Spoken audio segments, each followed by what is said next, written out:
All right. So those were two pieces originally written for this magical instrument called the kora. I suppose my musical past has been a history of being traumatized by phenomenal musicians who have made me feel like maybe I don't need to play.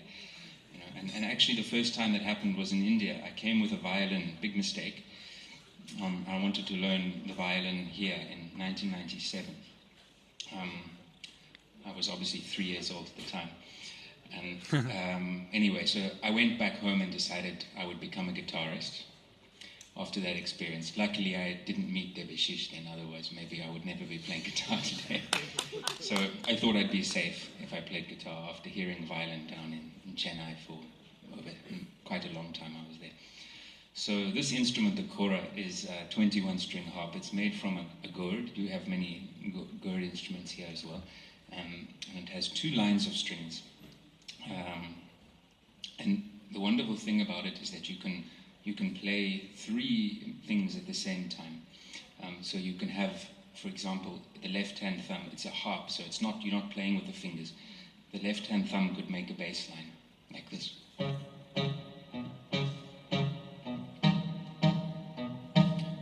And while that's going, the right-hand thumb can do an accompaniment.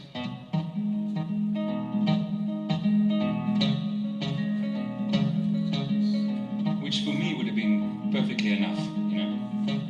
Why do more? But then your index fingers can do the singing of the vocalist.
that it's a very old song, quite old. I shouldn't say you can use the word very old in this country, actually. So, wow, look at that. So it's a marginally old song by your standards. It's called Jarabi, and it's about the kind of love that cannot be cured. That kind of love. So this next piece, and the arrangement, a very specific arrangement that I started with when I made this one, is by one of the great modern kora players.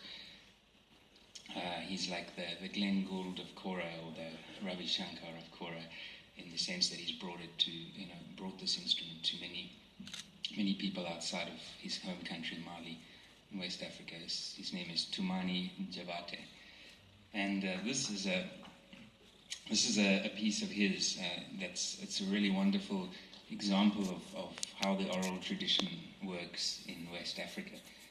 Because it's a version of a piece called Miniamba, which I'll play the original song for you first, and then afterwards comes an elaboration of this simple 4-stanza song with one kora player playing the harmonic accompaniment and the other kora player playing the melody. And he made this particular version with his son, who was 21 years old when they recorded this. So wonderful to see this tradition being passed down from father to son. And so I made originally this as a duet for 2 guitars. I was asked to play with a wonderful classical guitarist called John Williams, and I started by thinking, okay, I make a 2-kora piece and I'll make it on 2 guitars. This seemed like a logical starting point. Unfortunately, it ended up as a solo guitar piece, so I had to kick John out of this piece. But we did others. So here it is. The song is called Miniamba.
How are you all doing?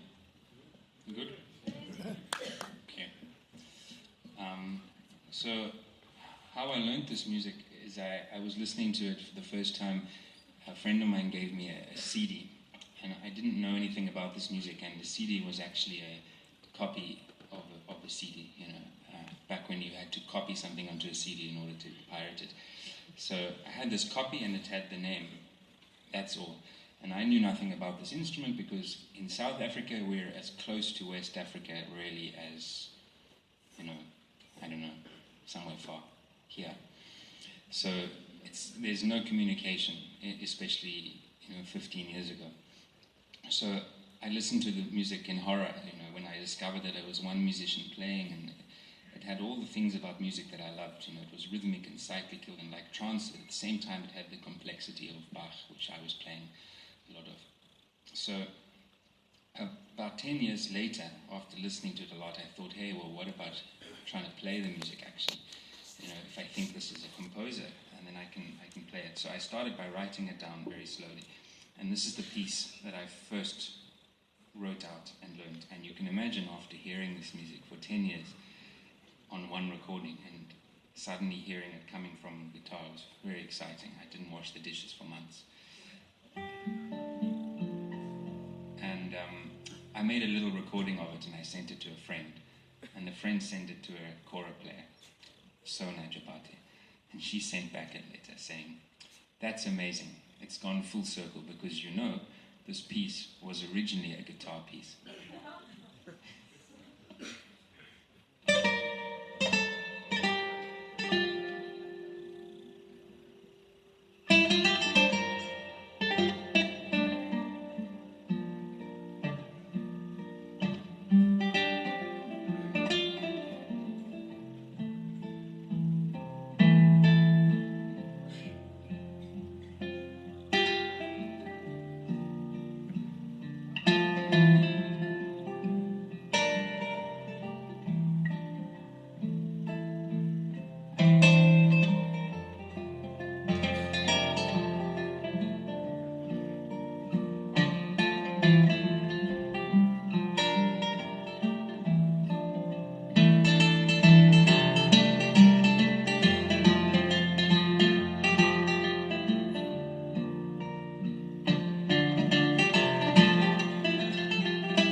So now I must play you some actual guitar music. I'm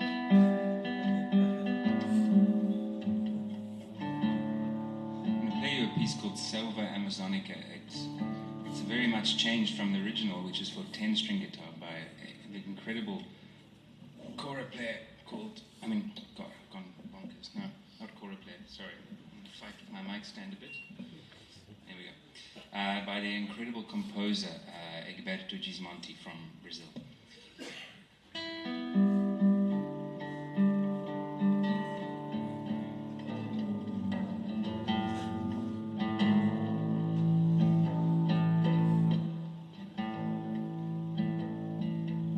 It tells a story of two boys walking through the forest. So he says.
Because he's a master of absolute, most simple. And I think this is because his first instrument was a one-string guitar.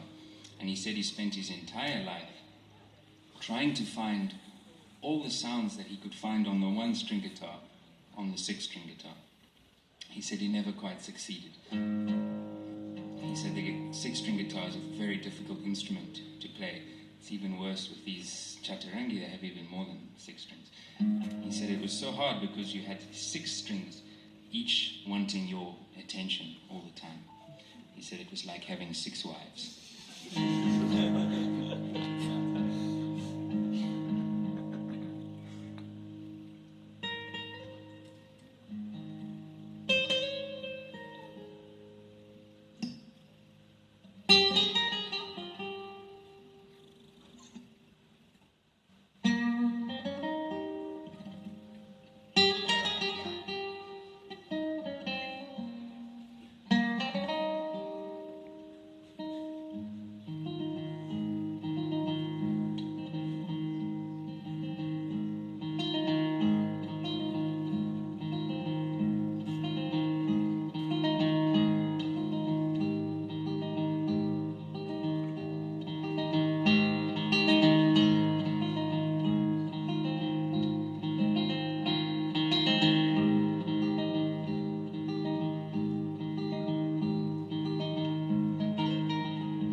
play you a song from my country now. This piece is called, well, first of all, it's by an incredible musician who plays an instrument called umkhube, which is a mouth bow. It's like a hunter's bow. And you put it in the mouth, and then the overtones from the mouth make the melody, and the reed that bows the string makes the bass line. And Madosini is the grand master of this instrument. It's normally for young girls to play, and then when they get older, they graduate to a big bow called uhadi. But Madosini has been playing this. She's still a young girl of almost 70, and she's been playing it all the way, so she's got very, very good.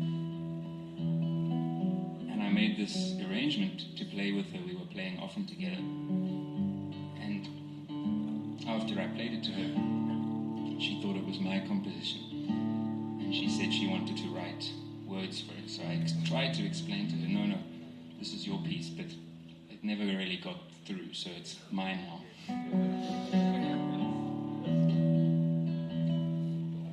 It's called I Like the Motor Car, which I have to say, after being in Kolkata, I'm not entirely sure I 100% agree.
So this next piece is by a wonderful fiddle player, violin player.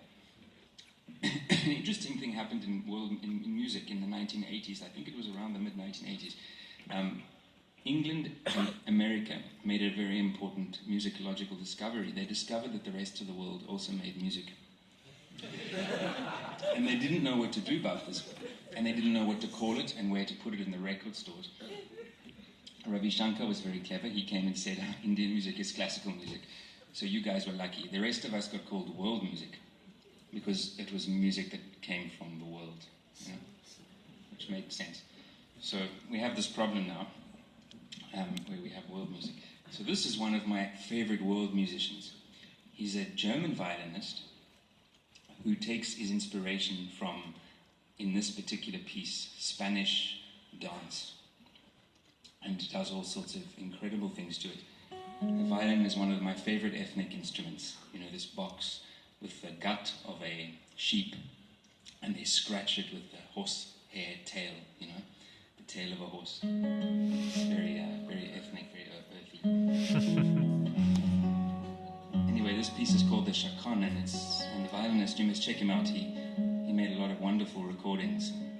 His name's J.S. Bach. His recordings are from old, you know, even before the phonogram recordings. He was making recordings on pieces of paper.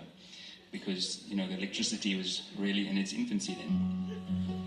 And these are very beautiful, these recordings, because the record player, what you have to do is you put the music on like a stand, you know, instead of putting, and then you have to place a musician in front of it. And then you hear the music. It's really incredible. Anyway, he's had a very, very bad reputation over, I'd say, the last 100 years.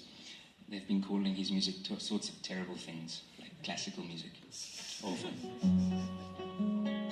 So I had the thought, well, what would his music sound like if I thought about his music from the point of view of the Kora, from the point of view of another oral tradition which is still intact, you know, because European music, it all had to travel through, you know, this very traumatic period of the late Romantic period, Wagner, things like that, which some of it never really recovered from. So this is my Kora interpretation of a Bach piece, okay?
Thank you.